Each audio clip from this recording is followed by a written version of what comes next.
இப்போதும் நினைத்தால் நெஞ்சம் நெகிழ்ந்திடுதே. கல்வாரி அன்பை எண்ணிடும் வேளை கண்கள் கலங்கிடுதே. கர்த்தாவும் பாடுகள் இப்போதும் நினைத்தால் நெஞ்சம் நெகிழ்ந்திடுதே. ஆண்டவராகிய இயேசு கிறிஸ்துவின் நாமத்தில் கல்வாரி நேசம் ஊழியங்கள் சார்பாக உங்கள் அனைவருக்கும் எங்கள் வாழ்த்துக்களை தெரிவித்துக் கொள்கிறேன். கடந்த 7 மாதங்களையும் கர்த்தர் கிருபையாக முடித்து கொடுத்து இந்த 8வது மாதத்திலும் நம்மை காலெடுத்து எடுத்து வைக்க உதவி பயிர்கிறார். ஆகையால் நாம் தேவனை எல்லா காரியத்துக்காகவும் அவரை மகிமைப்படுத்த வேண்டும். இன்றைக்கு நான் கொடுக்கும் செய்தியின் தலைப்பு தேவனை மகிமைப்படுத்துதல். நாம் அநேகர் நினைத்து கொண்டிருப்பது அவர் ஆண்டவராக இருக்கிறபடியினால் அவர் நமக்கு எல்லா காரியத்திலும் நமக்கு உதவி செய்ய வேண்டும், நாம் நினைப்பதெல்லாம் அவர் கொடுக்க வேண்டும், நாம் வேண்டும் போதெல்லாம் அவர் நம்மை உதவி செய்ய வேண்டும் என்று நினைத்து கொண்டிருக்கிறார்கள்.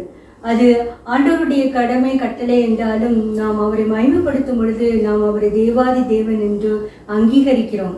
அந்த அங்கீகரிப்பு அவருக்கு கிடைக்கும் பொழுது மட்டும்தான் அவர் தம்முடைய கரத்தை நீட்டி நம்மை ஆசீர்வதிக்க சித்தமுள்ளவராக இருக்கிறார். ஏனென்றால் அவர் மகிமையின் தேவனாக இருக்கிறபடியால் அவருக்குரிய மகிமையை நாம் செலுத்த கடமைப்பட்டுள்ளோம். அது ஒரு கடமை. நாம் பெற்றோருக்கு எவ்வாறு நாம் மரியாதை செலுத்த வேண்டும், பெரியவர்களுக்கு எவ்வாறு மரியாதை செலுத்த வேண்டும் என்பது நம்முடைய கடமையாக இருக்கிறதோ அதே போல் தேவாதி தேவனுக்கும் மகிமைப்படுத்த வேண்டும் என்பது ஒரு கடமை. அந்த கடமை நமக்கு உள்ளுணர்வாக சிறு வயதிலே இருந்து பெற்றோர்களால் பெரியவர்களால் கற்பிக்கப்பட்டு வர வேண்டும். அப்பொழுதுதான் நாம் எந்த ஒரு காரியத்திற்கும் தேவனை மகிமைப்படுத்துகிற மக்களாக இருப்போம். நாம் தேவனை மகிமைப்படுத்தும் பொழுது நமக்குள் ஒரு தாழ்ந்த சிந்தை வரும். நம்மை பற்றி ஒரு மேட்டிமையான சிந்தை இல்லாமல் எல்லாம் என்னுடைய கரங்களினால் தான் செய்தது, என்னுடைய முயற்சியினால் தான் வந்தது என்று நினைக்காமல் தேவனையே நாம் மகிமைப்படுத்தும் பொழுது, அவருக்கு முன்பாக நம்மை தாழ்த்தும் பொழுது நிச்சயமாகவே நம்முடைய காரியங்களில் எல்லாம் வெற்றி சிறக்க தேவன் வல்லவராக இருக்கிறார். ஆகையால் இந்த செய்தியின் தலைப்பு தேவனை மகிமைப்படுத்துதல். அதற்கு ஆதாரமாக லூக்கா 17:12 முதல் 19. இங்கு லூக்கா 17:12 முதல் 19 வரை ஒரு 10 குஷ்டரோகிகள் சுகம் பெற்றதை வர்ணிக்கிறது. ஆகையால் இந்த காரியத்திலிருந்து நாம் அறிந்து கொள்ள வேண்டியது எவ்வளவோ காரியங்கள். ஏனென்றால் அந்த 10 குஷ்டரோகிகள் 9 சுகம் பெற்ற 9 பேர் தேவனை சோத்தரிக்க மகிமைப்படுத்த திரும்பி வரவே இல்லை. அந்த ஒருவர் மட்டும் தேவனுடைய பாதத்தில் முகம் குப்புற விழுந்து தேவனுக்கு ஸ்தோத்திரம் செலுத்தினார். அந்த சுகப்பெற்ற அந்த கடைசி குஷ்டரோகி மட்டும் தேவனின் ரட்சிப்பை பெற்றவர்களாக திரும்பி சென்றார். ஐயால் இதை பிரியமானவர்களை நாம் தேவனை சோத்தரித்து மகிமைப்படுத்தும் பொழுது நிச்சயமாகவே தேவன் பெரிதான ரட்சிப்பை தர வல்லவராக இருக்கிறார். இன்று இந்த காலகட்டத்தில் அடுத்த வேளை என்ன நடக்குமோ என்று நாம் தெரியாமல் இருக்கும் பொழுது நாம் எல்லா காரியத்திலும் தேவனை மகிமைப்படுத்த சித்தமாக இருப்போம். ஏனென்றால் நீங்கள் கடந்த காலங்களில் வந்த மழை வெள்ளம் காரணமாக வயநாட்டு பகுதியில் எத்தனையோ மக்கள் ஆழ்ந்த நித்திரையில் இருக்கும் பொழுது அப்படியே மண்ணோடு மூழ்கி போய்விட்டார்கள். நம்மை ஆண்டவர் இன்னும் உயிரோடு வைத்திருப்பது தேவனுடைய சுத்த கிருபை. அதற்காக நாம் தேவனை மகிமைப்படுத்த வேண்டும். நாம் ஒவ்வொரு உள்ளிலுக்கும் ஒவ்வொரு மூச்சும் வெளியே விடும் ஒவ்வொரு மூச்சும் யாவே யாவே என்று தேவனை மகிமைப்படுத்துவதாக இருக்கிறது. ஆகையால் இதை அறிந்து கொண்டவர்களாக நாம் எல்லா காரியத்திலும் இந்த சுகம் பெற்று மகிமை செலுத்தின கடைசி ஒரு சமாரிய குஷ்டரோகியை போல இருக்க ஆண்டவர் கிருபை செய்வாராக. முதலாவது சத்தமிட்டு கூப்பிட்ட குஷ்டரோகிகள். இந்த 10 பேர் இங்கே தேவனை தூரத்தில் ஆண்டவராக இயேசு கிறிஸ்துவை தூரத்திலே இருந்து கண்டு ஐயரே எங்களுக்கு இறங்கும் என்று சத்தமிட்டு கூப்பிட்டார்கள். லூக்கா 17:12. அவர் ஒரு கிராமத்தில் பிரவேசித்த பொழுது குஷ்டரோகம் உள்ள மனுஷர் 10 பேர் எதிராக தூரத்திலே நின்று இயேசு ஐயரே எங்களுக்கு இறங்கும் என்று சத்தமிட்டார்கள். நாம் பிரியமானவர்களே, அவர்கள் இயேசு ஐயரே என்று இறங்கும் என்று சத்தமிட்டார்கள். இவர்கள் எல்லாம் சமுதாயத்தால் புறக்கணிக்கப்பட்டவர்கள். அவர்கள் ஊருக்குள் வரவே முடியாது. ஆண்டவராக இயேசு கிறிஸ்து கலிலேயா எரிகோ வீதிகளின் வழியாக நடந்து அந்த பட்டணத்துக்குள் பிரவேசிக்கிறதுக்கு முன்பதாக இவர்கள் இயேசு ஐயரே இறங்கும் என்று அதிகமாக சத்தமிட்டு கூப்பிடுகிறார்கள். அப்பொழுது தேவன் அவரை நோக்கி இவர்கள் இயேசு ஐயரே என்று கூப்பிடுகிறார்கள் என்று அவர் சற்று ஆச்சரியப்பட்டு போய்விட்டார். என்றால் ஐயரே என்பது குரு என்று அர்த்தம். இந்த 10 குஷ்டரோகிகளுக்கு யார் அவர் ஆண்டவராக இயேசு கிறிஸ்தான் நம் வாழ்க்கையில் குரு முதன்மையானவர் என்று சொன்னார்கள் என்று தெரியாது. ஆகையால் அவர்களை இயேசு ஐயரே என்று கூப்பிட்டார்கள். அவர்கள் தேவனே எனக்கு இறங்கும், இயேசு ஐயரே எங்களுக்கு இறங்கும் என்று சத்தமிட்டு கூப்பிட்டார்கள்.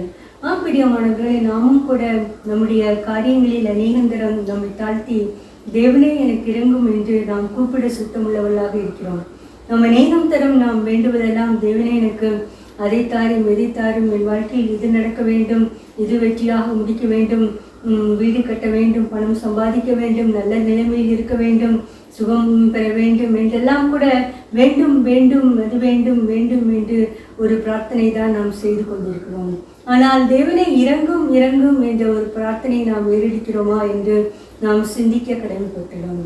இந்த 10 குஷ்டரோகிகள் சத்தமிட்டு கூப்பிட்டார்கள். நாமும் கூட தேவனை தேவனே எனக்கு இறங்கும் என்று நாம் சத்தமிட்டு கூப்பிட கடமைப்பட்டுள்ளோம்.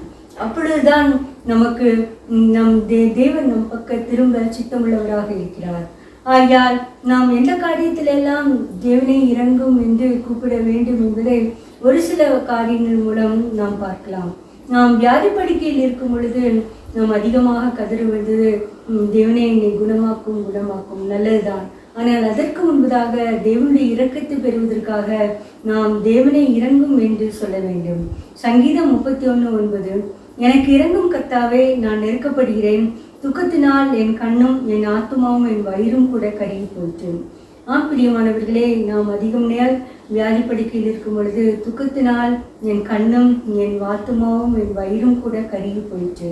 இந்த 10 குஷ்டரோகிகளின் நிலைமை அவ்வாறு தான் இருந்தது. அதிகமாக துக்கப்பட்டு கண்களில் உள்ள கண்ணீரெல்லாம் வற்றி போய்விட்டது. அவர்கள் ஆத்மாவுக்கு யார் கடவுள் என்ற ஒரு நிச்சயம் இல்லாமல் இருந்தது. அதிக நாள் பட்டினியாக இருந்ததினால், யாரும் உணவு அளிக்க இல்லாததினால் அவர்கள் வயிறும் கூட கருகி போயிற்று.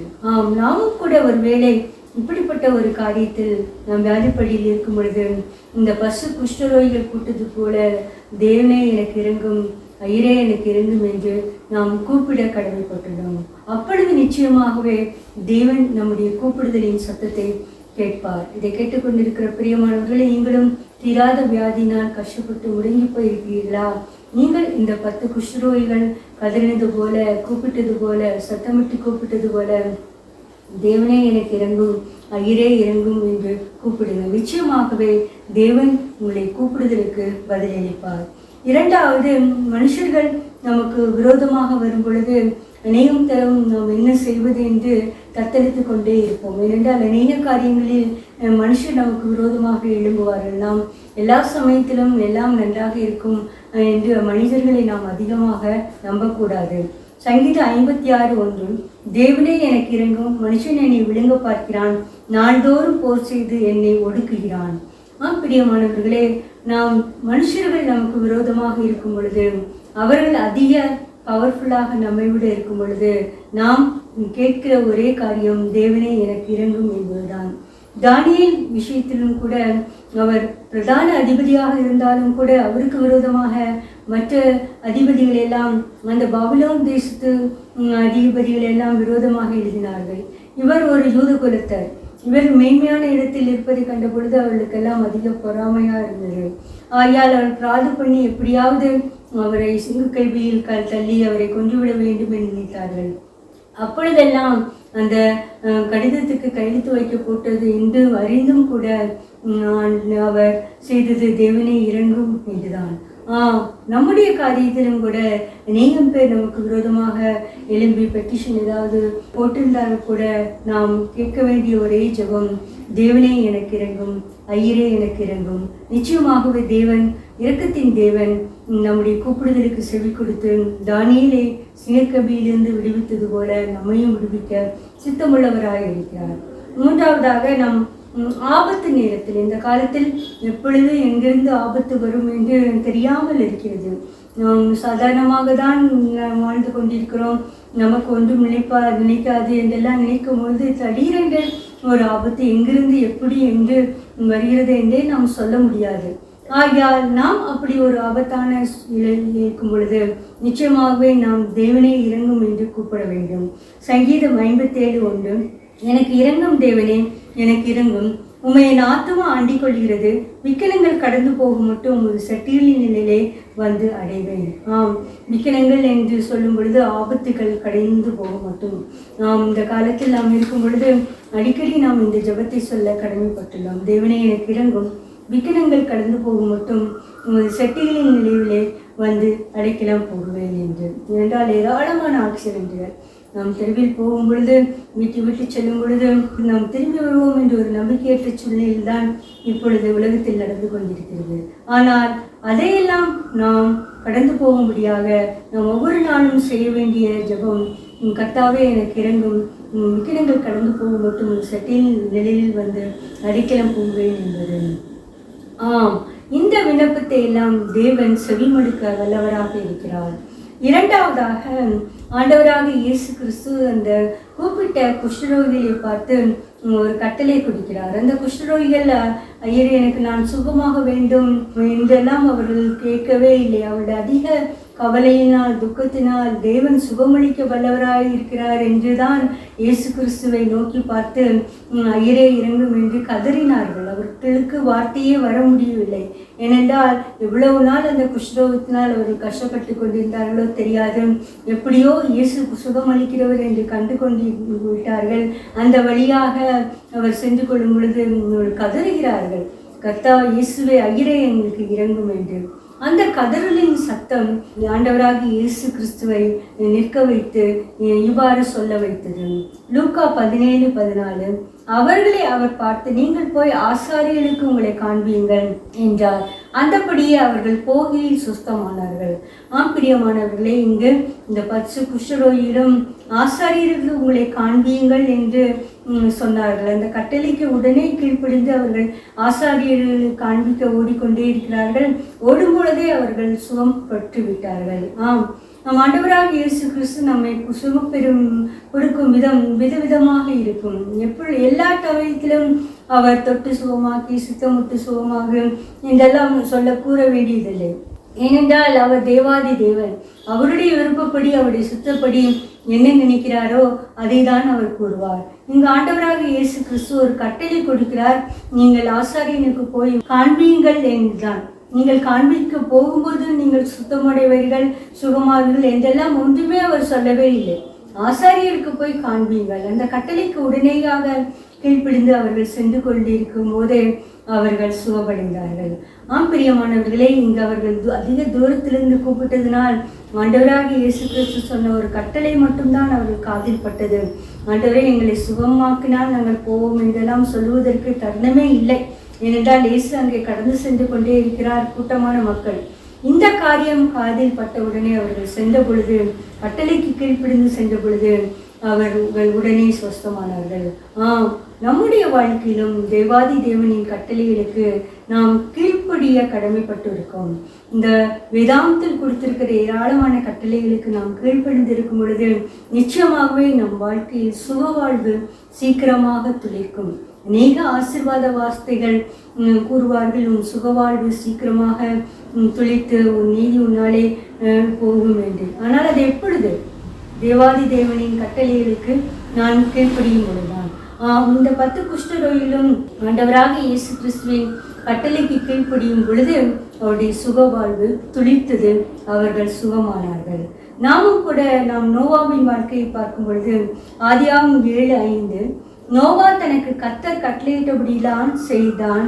நோவா எந்த ஒரு கேள்வியும் கேட்கவே இல்லை. அவன் ஒரு கப்பலை பார்த்ததே இல்லை, பேழையை பார்த்ததே இல்லை. ஆண்டவர் சொல்ல சொல்ல அந்த பேழையை 3 தட்டு வைத்து கட்டிக்கொண்டே இருந்தார். எவ்வளவு காலம் கட்டினாரோ என்று தெரியாது. ஆனால் எல்லாரும் கட்டும்போதும் கூட அவரை கேலி பண்ணியிருக்கார், என்னது இவ்வளவு பெரிய பிரம்மாண்டமான ஒரு காரியத்தை நீ கட்டுவீர். அவர் சொல்லியிருப்பார், மழை வரப்போகுது, இந்த பேழை எழும்பும் என்று. அதெல்லாம் ஒரு நம்பக்கூடாத காரியமாக இருந்தது. ஆனாலும் இங்கு கூறுகிறது, நோவா கர்த்தர் தனக்கு கட்டளையிட்டபடியெல்லாம் செய்து முடித்தார். அப்பொழுது அவர் ஜலப்பிரளயத்திலிருந்து காக்கப்பட்டார். எத்தனையோ மக்கள் இருந்தார்கள், ஆனால் 8 பேர் மட்டும் அந்த பேழைக்குள் அனுமதிக்கப்பட்டார்கள். மிருக ஜீவன்களுக்கு கூட அந்த பேழைக்குள் அனுமதி கிடைத்தது. ஆனால் மனிதர்களில் ஒரு 8 பேர் மட்டும்தான் அனுமதிக்கப்பட்டார்கள். காரணம், அவர்கள் கர்த்தருடைய கட்டளைக்கு கீழ்ப்படிந்து நடந்தார்கள். பிரியமானவர்களே, நாமும் கூட நாம் அநேகந்தரம் தேவனே எனக்கு இறங்கும், விக்கனங்கள் கடந்து போக மட்டும் உம்முடைய செட்டின் வந்து அடைக்கலம் புகுவேன் என்று சொல்லுகிறோம். எப்பொழுது என்றால், நாம் தேவன் கர்த்தர் கட்டளையிட்டபடியினால் செய்யும் பொழுது நோவாவை போல் நமக்கும் கூட ஒரு அடைக்கல பட்டணமாகிய பேழை ஆண்டவராக இயேசு கிறிஸ்துவுக்குள் இருக்கிறது. அதற்குள் செல்ல நாம் தகுதியானவர்களாக இருக்க ஆண்டவர் கட்டளைக்கு கீழ்ப்படிய தேவன் கிருபை செய்வாராக. இரண்டாவதாக, தேசத்திலே சுகமாய் குடியிருப்பதற்காக நாம் கர்த்தர் கட்டளையிட்டபடியெல்லாம் நாம் நடக்க வேண்டும். லேவியராகும் 25:18, என் கட்டளையின்படி செய்து என் நியாயங்களை கை கொண்டு அவைகளின்படி நடக்க கடவீர்கள், அப்பொழுது தேசத்திலே சுகமாய் குடியிருப்பீர்கள்.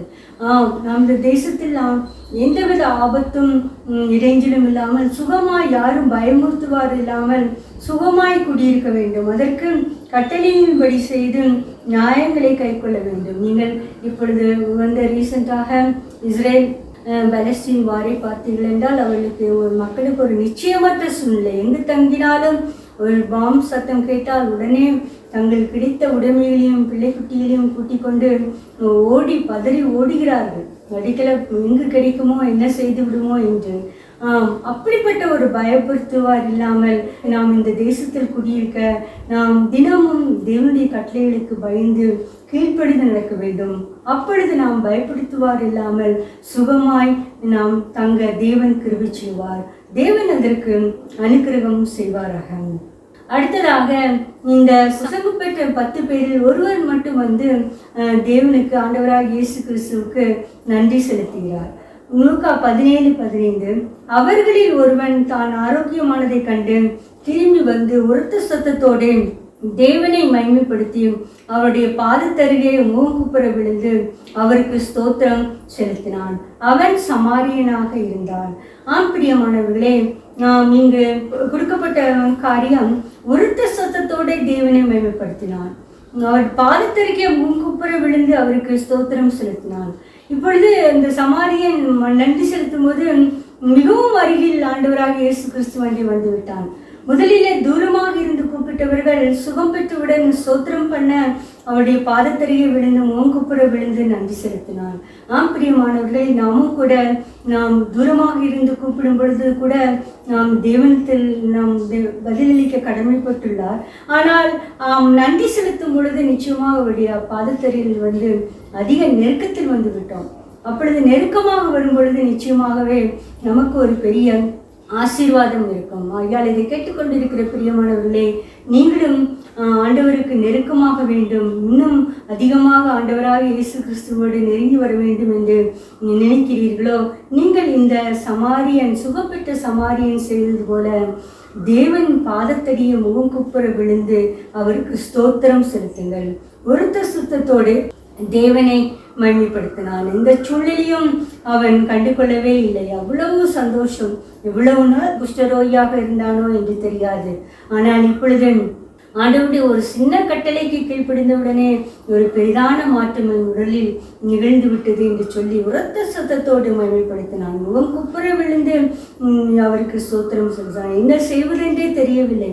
அவ்வளவு நன்றியறிதலுள்ள இருதயம்.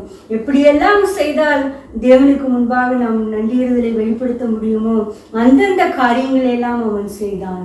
நாம் எப்படி தேவனுக்கு நன்றி செலுத்துகிறோம் பிரியமானவர்களே? உரத்த சத்தத்தோடு தேவனை மகிமைப்படுத்துகிறோமா? முகங்குப்புற விழுந்து அவருடைய பாதத்தண்டை பணிந்து ஸ்தோத்திரம் செலுத்துகிறோமா என்று கடமைப்பட்டுள்ளோம். ஐயா, நாம் நன்றி அறிதலாக இருக்க வேண்டும் எல்லா காரியத்துக்கும். அது சிறிய காரியமானாலும் பெரிய காரியமாக இருந்தாலும். சங்கீதம் 50:23, சோத்திர பலியிடுகிறவன் என்னை மகிமைப்படுத்துகிறான், தன் வழியை செவ்வைப்படுத்துகிறவனுக்கு தேவனுடைய ரட்சிப்பை வெளிப்படுத்துவேன் என்று சொல்கிறான். எப்பொழுதும் ஸ்தோத்திர பலிகளினால் நம்முடைய இருதயம் நிறைந்திருக்க வேண்டும். ஸ்தோத்திரம், ஏனென்றால் இந்த ஸ்தோத்திரம் என்று சொல்வது ஏதோ ஒரு பெந்தைக்கோஸ்துக்காரர்களுக்கு மட்டும் சமம் இல்லை. ஆனால் வேதம் நம்மை கூறுகிறது, ஸ்தோத்திர பலியிடுகிறவன் என்னை மகிமைப்படுத்துகிறான்.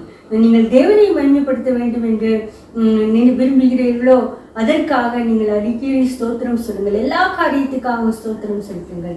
தேவனே, எனக்கு நீர் கொடுத்த இந்த உடைக்காக, உணவுக்காக, வீட்டுக்காக, குடும்பத்திற்காக, உத்தியோகத்திற்காக, பிள்ளைகளுக்காக, எல்லா காரியமும் என்னென்ன காரியங்கள் நம்மளால் முடியாது, தேவனால் தான் இது வந்தது என்று நீங்கள் நினைக்கிறீர்களோ, நாம் நிற்பது நிர்மூலமாகிற தேவனுடைய கிருபை.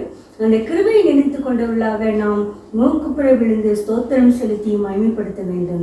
சங்கீதம் 103:2 கூட, என் ஆத்துமாவே கர்த்தரை ஸ்தோத்திரி, அவர் செய்த சகல உபகாரங்களையும் மறவாது. என்னென்ன காரியங்கள் நமக்கு தேவன் உபகாரமாக செய்திருக்கிறார்.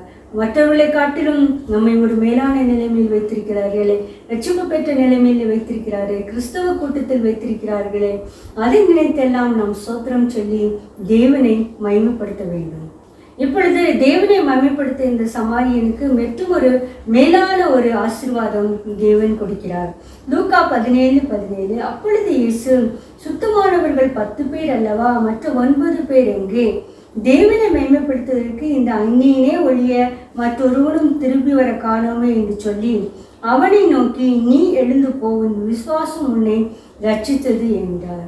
ஆம் பிரியமானவர்களே, இங்கு ஒரு மேலான ரட்சிப்பின் நிச்சயத்தையும் இந்த சமாரியன் பெற்றுக்கொண்டான். எப்பொழுது என்றால், தான் பெற்ற சுகத்திற்காக தேவனை மகிமைப்படுத்தி மூக்குப்புற விழுந்து அவருக்கு நன்றி செலுத்தும் பொழுது, நம்முடைய வாழ்க்கையிலும் நாம் பெற்ற எல்லா காரியத்திற்காகவும் தேவனை மகிமைப்படுத்தி ஸ்தோத்திரம் ஸ்தோத்திரம், ஆண்டவரே நன்றி நன்றி நன்றி இயேசுவே என்று அதிகமான காரியத்துக்கு நாம் சொல்லும் பொழுது நிச்சயமாகவே நாம் ரட்சிப்பு நிச்சயத்தை பெற்றவர்களாக திரும்புவோம். இங்கு ஆண்டவர் சொன்னது, நீ எழுந்து போ, உன் விசுவாசம் உன்னை ரட்சித்தது என்றார். அவனுக்கு எவ்வளவு விசுவாசம் இருந்தது என்று தெரியவில்லை.